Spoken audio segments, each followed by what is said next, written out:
شیطان جو ہے وہ ایک عابد صاحب جو جا رہے تھے، ان سے پوچھا کہ ٹھہرو صاحب، میں ایک جو ہے مسئلہ پوچھنا ہے تمہارے سے، ایک سوال کرنا ہے، جواب دو گے؟ بولے بولو کیا ہے؟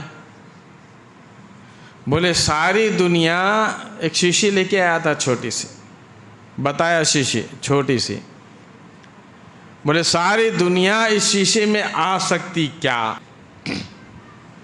ساری دنیا اس شیشے میں آ سکتی کیا؟ اب ان کو تو بیچاروں علم ہی تھا، دیندار تو بن گئے تھے، انہوں بولے ارے بیوقوف ہے کیا، اتنی بڑی دنیا، 7 آسمان، زمین، سمندر، یہ اتنا جو ہے اس شیشی کے اندر کیسے آ سکتا ہے نا؟ سوچنے والی بات ہے۔ ہمارے بچپن میں بھی بولا کرتے تھے، بڑے لوگوں کو یاد ہوں گا، لوگ بولتے تھے دنیا مٹھی میں آ جائے گی، دنیا مٹھی میں آ جائے گی۔ ہم کہتے تھے کہ یہ دنیا اتنی بڑی مٹھی میں کیسے آ سکتی ہے؟ ہم کو بھی یقین نہیں تھا، لیکن آج یقین ہو گیا کہ دنیا مٹھی میں ہے۔ اس میں آپ دنیا کا کونا کونا دیکھ لے سکتے ہیں، پوری دنیا جو ہے ایک مٹھی میں آ گئی ہے کہ نہیں ہے؟ صحیح بول رہا ہوں؟ غلط بول رہا ہوں تو بتا دیجیے۔ دنیا مٹھی میں آ گئی، آپ کی مٹھی میں۔ عابد صاحب تو چلے گئے، ایک عالم صاحب مل گئے۔ شیطان کہنے لگا کہ مول صاحب بتاؤ، یہ شیشی ہے، 7 آسمان، زمین، چاند و سورج، یہ سمندر، یہ ساری دنیا یا ساری کائنات کیا اس شیشی کے اندر آ سکتی ہے؟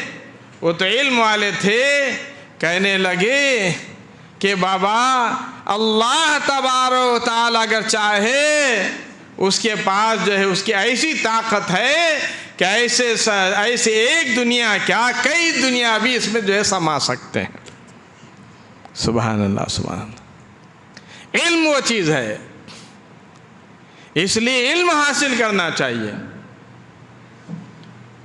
جب ہم کو علم ہوگا تو پھر ہم جو ہے دنیا میں کامیاب ہو سکتے ہیں اور آخرت میں بھی کامیاب ہو سکتے ہیں۔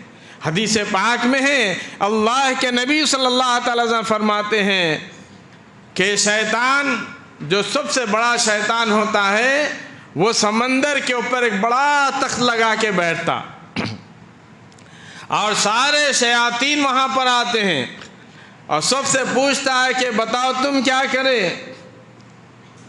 ایک کہتا ہے کہ جی میں نماز پڑھنے والا جا رہا تھا نماز پڑھنے کے لیے، اس کو میں نے نماز پڑھنے سے روک لیا۔ ایک کہتا ہے کہ میں ایک کو شراب پلا دیا، دوسرا کہتا ہے کہ میں اس کو زنا کرا دیا، اور ایک کہتا ہے کہ میں جو ایک کو سود کھلا دیا، اور ایک کہتا ہے کہ میں ایک کو حرام کھلا دیا، اور ایک کہتا ہے کہ میں دونوں میاں بیوی میں جدائی کر دیا لڑا کر۔ ایک کی باری آئی، اس نے کہا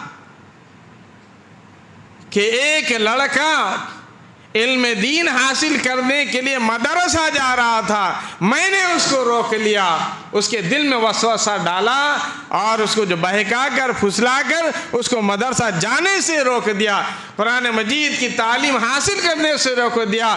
شیطان اٹھ کھڑا ہوا بڑا سردار اور اس کو گلے لگا لیا، کہنے لگا کہ شاباش شاباش، سب سے زیادہ بہترین کام نے تم نے کیا ہے۔ سارے شیطان پریشان، اتنے بڑے بڑے کام کیے، کسی کو سود کھلا دیے، کسی کو حرام کھلا دیے، زنا کرا دیے، چوری کرا دیے، شراب پلا دیے، اتنے بڑے بڑے کام کر دیے، بڑے بڑے لوگ تھے، بڑے بڑے کام کرا دیے۔ یہ چھوٹا سا معصوم بچہ، اس کو روک دیا ہے تو شیطان بڑا ایسے بڑا کجا گلے بھی لگا رہا ہے۔ شیطان جو بڑا سردار تھا وہ کہنے لگا تم کو معلوم نہیں، یہ لڑکا آج چھوٹا ہے، مدرسے کو جا رہا ہے، قرآن مجید کی تعلیم حاصل کرنے کے لیے جا رہا ہے، علم دین سیکھنے کے لیے جا رہا ہے، یہ بڑا ہوگا تو ایسے کئی لوگوں کو گمراہی سے بچا دے گا۔ اس لیے میں خوش ہوا کہ یہ آج علم دین سے رک گیا تو جو ہے پھر یہ لوگوں کو جو ہے علم دین پر لانا اس کے لیے کوئی دشوار ہو جائے گا، یہ نہیں لا سکے گا کیونکہ علم دین سیکھا ہی نہیں ہے۔ تو اس نے علم دین حاصل کرنے سے، قرآن مجید حاصل کرنے سے، قرآن مجید پڑھنے سے، مدرسہ جانے سے روک دیا۔ اس نے جو ہے بہت بڑا کام کیا۔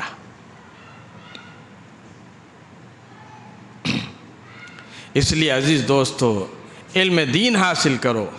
اللہ رب العالمین نے فرمایا، یا ایھا الذین آمنو، اے ایمان والو، ادخلوا فی السلم کافہ، یا ایھا الذین آمنوا ادخلوا فی السلم کافہ، اے ایمان والو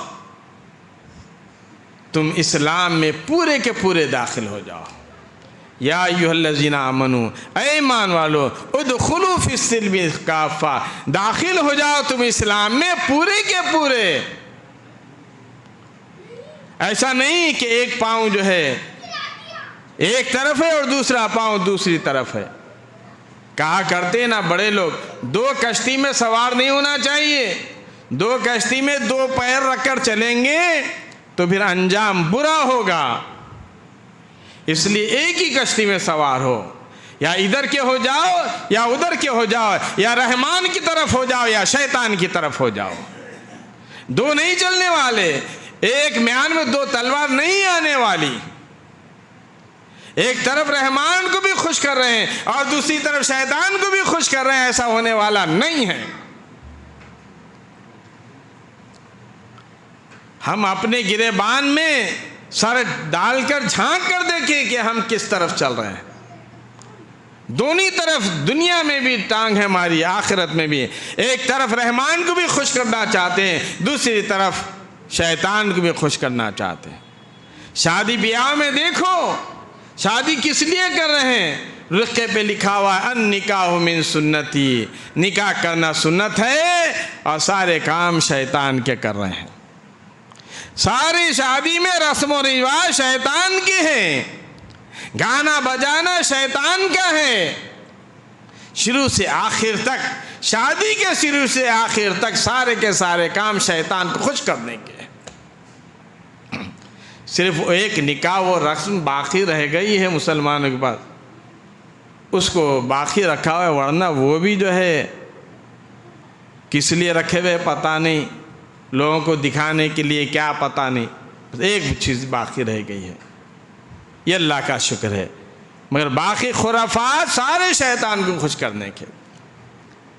اس لیے اللہ تبارک و تعالیٰ فرما، یا ایھا الذین آمنو ادخلوا فی السلم کافہ، اے ایمان والو اسلام میں تم پورے کے پورے داخل ہو جاؤ۔ ولا تتبعوا خطوات الشیطان، فرما کہ شیطان کی اتباع مت کرو، شیطان کے راستے پر مت چلو، شیطان کی پیروی مت کرو، یہ تو تمہارا کھلا ہوا دشمن ہے۔ کھل کر اللہ تبارک و تعالیٰ نے بتا دیا کہ کھلا دشمن ہے تمہارا، کھلم کھلا دشمن ہے، لیکن ہم دشمن کے ہی پیچھے پڑے ہوئے ہیں، دشمن کے پیچھے جو ہے جانے کے لیے تیار ہیں۔ عزیز دوستو، شیطان کی پیروی مت کریے، اللہ کے احکامات پر چلیے، اور میرے نبی، آپ کے نبی جناب محمد مصطفیٰ صلی اللہ علیہ وسلم کی پیروی کیجیے، آپ کی اتباع کیجیے، اسی میں کامیابی ہے۔